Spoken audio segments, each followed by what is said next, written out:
Hello, I'm Dan Toppy, and today I wanted to bring you the first episode of a new series that I wanted to do, where I'm going to start talking about what I'd like to see in the new Call of Duty and Battlefield games that will be coming out this year. So today I'm going to be talking about Infinite Warfare, and I'm going to focus mainly on map design and how I think it's going to be impacted by the theme that we've got this year, and also how they're going to work that theme into multiplayer and how it's going to actually impact on the gameplay, and what I'd like to see, what sort of style of maps I'd like to see carried forward, and any sort of new ones that I think would work really well with these themes. So of course I want to see the 3-lane style be carried forward, because this is the best style of map they use in Call of Duty. Every map that is 3-lane pretty much always works. You look at all the good maps that we've ever played in any Call of Duty game. So you look at Black Ops 2, you've got Raid, where it's really clear 3 lanes, works brilliantly. You look at Black Ops 3, the two best maps are Fringe and Combine, they're both really clear 3-lane designs. And then in Ghosts, which was one of the worst games that we've ever had, the 3-lane design made the Fringe games always work pretty well. I really actually enjoyed playing on Fringe just because of that map design was really good. So no matter how bad the game actually is, the map design can pull it back. And the same goes for Advanced Warfare, which is possibly one of the worst games I've ever played. And the map Solar, that always worked pretty good because it didn't rely on always having to use your boost. People did always exploit it and would always jump before they attacked you. But because of the design of the map, it allowed the developers to sort of control how you use those boost abilities, and also ensured the spawn system worked pretty well most of the time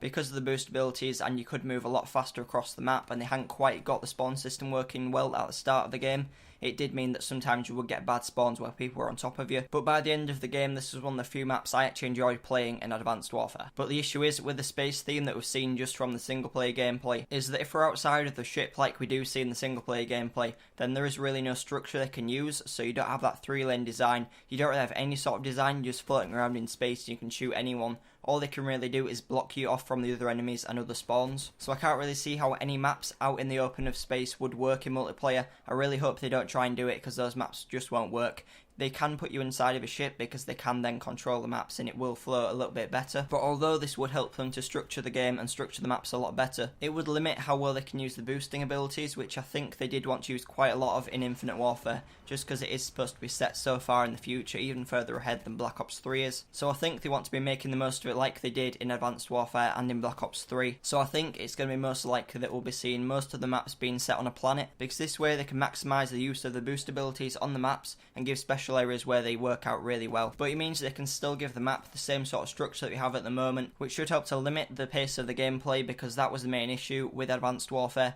The games just played way too quickly, no one could really do anything, because you either had to sit back with an assault rifle or you had to be running really fast with a submachine gun. There was no sort of middle ground, and that's something that I think they've kind of found in Black Ops 3, but it's still not great. And I'm hoping that even though we are going to be in space and it's still set in the future with all these boosting abilities, they'll hopefully have taken what happened in the last two futuristic games and they'll be able to make this a good game, so then it'll play out well. Having said all that though, I would really like to see if they could work out a way that you could play in space. I'd like to see if they could work out a way that it would actually work properly and would flow like a normal game would. Just because this is a brand new thing, we've never seen infantry gameplay out in the middle of space, it's always just been in ships, so it would be really interesting to see if they could bring that into multiplayer and that everyone could just be flying around in space shooting each other. So if they can do that, I'd really like to see it, I'd really like to have a go at playing it, but at the moment I can't work out a way that they could control the players and control the spawns well enough for the matches to flow well and for it to be a balanced game. And finally, what I'd like to see is maps that are a bit larger than normal, because although they have updated the spawn system so that it works better with these futuristic games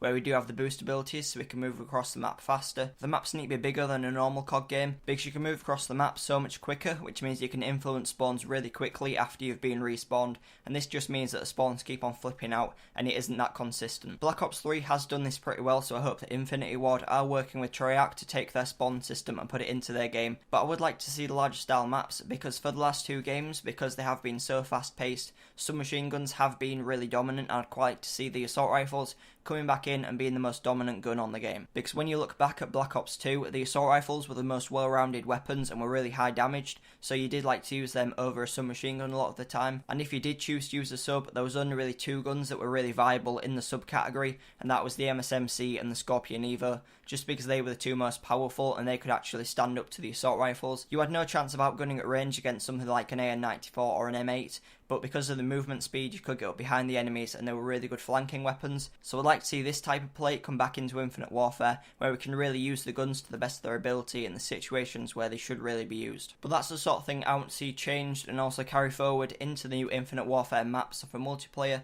let me know what you want to see in the comments down below, but let me know how you think they can work the space theme into multiplayer while still keeping it a balanced game. But thanks for watching, please like, comment and subscribe, and I'll see you in my next video.